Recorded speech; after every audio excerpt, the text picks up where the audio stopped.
I'm Tiffany, and this is from Mamaw's Kitchen. This is where I get to share with you the old-fashioned recipes and skills that I learned from my Mamaw in her kitchen. We are in the kitchen today, and we're going to make some jam. Audrey found this recipe. It's for carrot cake jam. We were really intrigued by that, and she wanted to try it out, so we're going to make that today. We're going to make it up, and we're going to water bath can it, and we're going to show you what we're doing. This recipe is new to us, so we're going to try it out. We'll go through the whole process, then taste test it, let you know what we think. This is a new recipe, however, canning is definitely not new to me. It's something I've been doing for a very, very long time. I have very sweet memories in my Mamaw's kitchen canning with her. And we are going to change this recipe up just a little bit from the original recipe that we found. I feel confident in my skills and in knowing what I can and can't change in recipes to know that we can make a little bit of changes in this. I will leave the recipe down in the description box for you, and as we go through it, I'll talk you through what we're doing. We are going to water bath can this, so we'll take you through that process and teach you how I was taught. Audrey's working on the carrots right now. She's getting those washed, peeled, and shredded. And our jars are in the water bath canner. We're going to turn that on and let those heat up because this jam is going to be hot. It needs to go into hot jars. You can do that a couple of different ways. You can put them in your water bath canner and let them get hot that way. Sometimes I'll put them on a baking sheet and put them in the oven at 250 degrees. Let them sit in there for about 20 minutes or so and they get nice and hot. But hot liquid or hot jam, hot contents into a hot jar. Otherwise, there's a good chance it'll crack on you.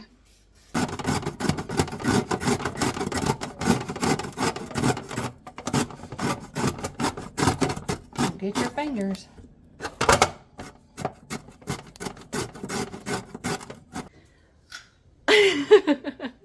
That's what the ends are for, right? You don't want to get too close to your fingers.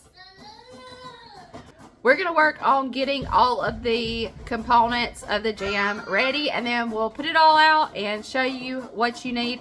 Audrey's shredding carrots, and then she's going to dice up some pears. The original recipe called for canned pineapple.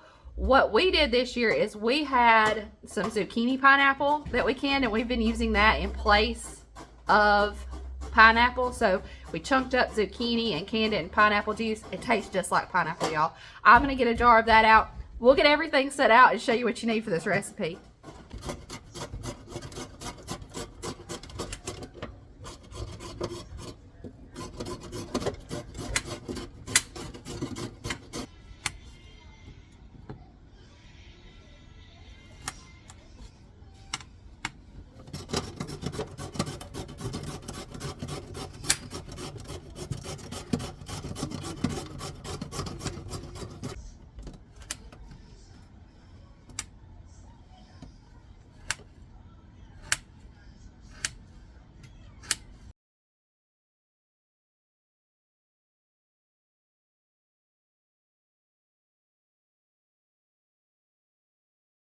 This is that zucchini pineapple. Does that not just look like pineapple? It tastes just like pineapple too.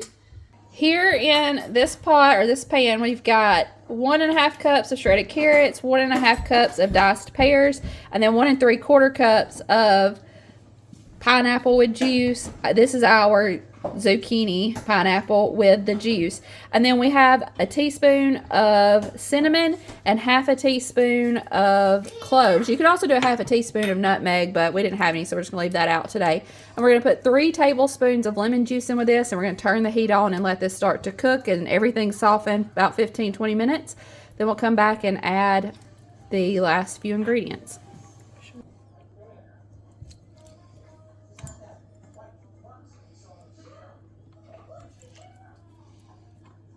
One more. There we go. I also have our flats or our lids in some water to get warm. Mama always heated hers up, not turned them on yet, so that this seal would soften a little bit. And so that's what I do. Some people just put them straight on without warming them. I like to warm mine just a little bit. I don't have them turned on yet. We'll do that once we start putting stuff in the jars, but I do have them back here ready. This smells good.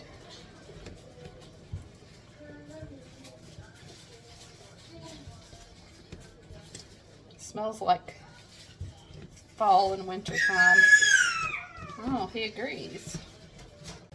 I don't know that I mentioned this, but I wanted to. I think the original recipe that Audrey found, she found in the Ball canning book. So you can find this recipe there. We are changing it up a little bit, making it our own, but you can find the original recipe in the Ball canning book or on the Ball website. Now the recipe suggested that you cover this while you're cooking it down, and if you were just doing this in a big pot, that'd be fine. You'd have a lid to go on it. I always can in these pans that were my Mamaw's that she canned in. So I saw where it would be beneficial to help steam the pears if it was covered. So we kind of makeshifted it here. The next thing that we're going to do is we're going to sprinkle our pectin in here and let that go for a minute. Then we're going to put in our sugar. That's the order the recipe says to do it in, so we're going to try that out, see how it goes. But we're going to put the pectin in, let it go for a minute, and then 6.5 cups of sugar. Bring that to a boil and let it go for a minute. It's all right. Just do it over the top and we'll...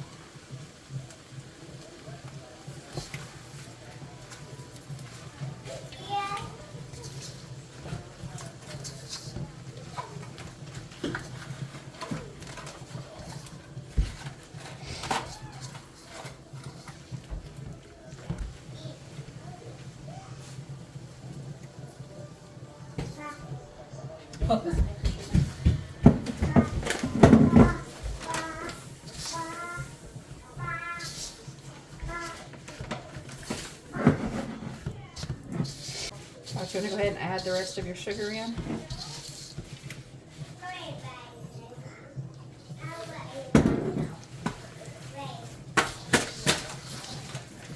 I know it's a lot of sugar, but jams and jellies sure are a treat.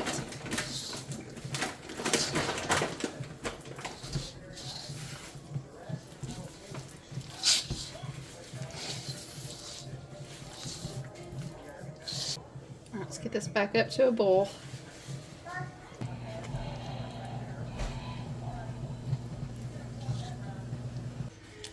So this has a good bit of foam on the top, and something you can do, I mean, it's really not a big deal and it doesn't bother me, but just so I can show you, something you can do is take just a little bit of butter and put it in and let that melt down in there, and it will get rid of some of that foam.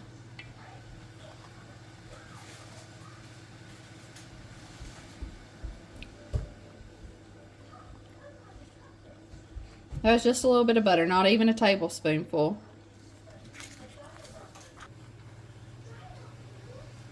We've got all of our extra supplies out and ready. That way when it's time to start putting it in jars, everything's ready to go.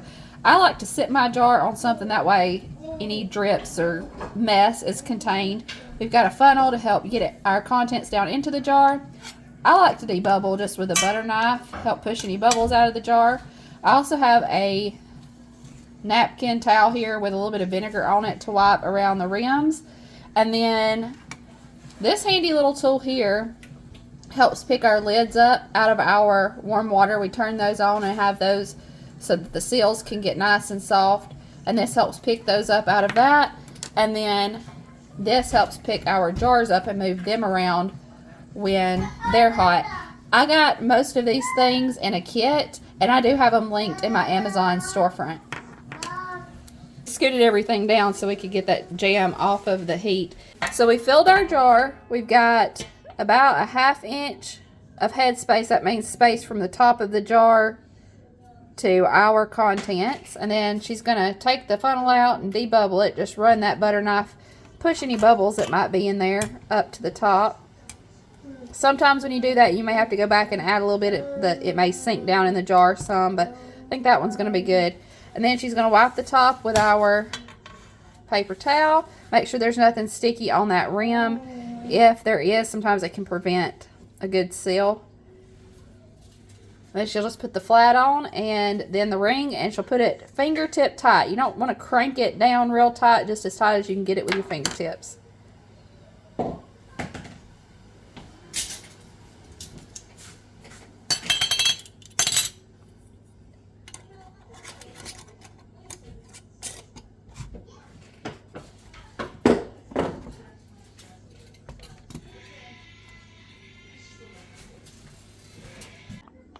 that beautiful? It doesn't even show up as beautiful as it is. It's a nice orange color. All right, put her in. Is that all of them? Because our pot's big enough, we're going to go ahead and fill this to where the water will cover the lids.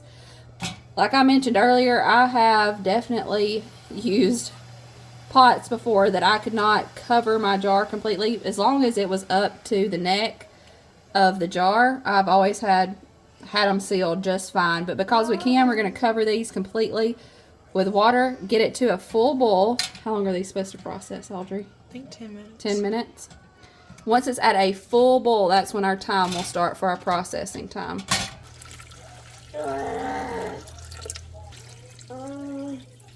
So we took some of what was left in the pan and put it on some sourdough toast. You can see Audrey's already tried it.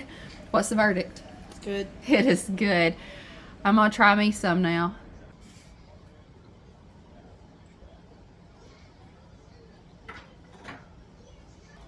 It tastes like something I can't figure out. Carrot cake, I know. But something else. I think it almost gives me like apple cider feel. It's probably the pears or the cinnamon that does that. Carrot cake jam. Have y'all ever tried it? Let me know if you have. Y'all don't go anywhere. I will show you a clip of the jars coming out of the canner, give you an up close look at them. Y'all get in the kitchen and make memories with the people you love. I'll see you in the next one. Bye, y'all.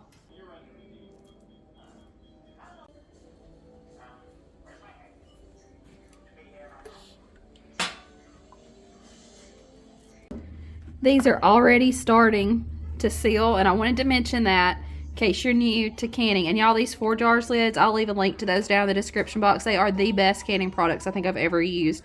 But your lids, the tops, will suction down as they start to cool off, and then you can store them in the pantry. If you have one that doesn't seal, go ahead and put that one in the refrigerator and use it first.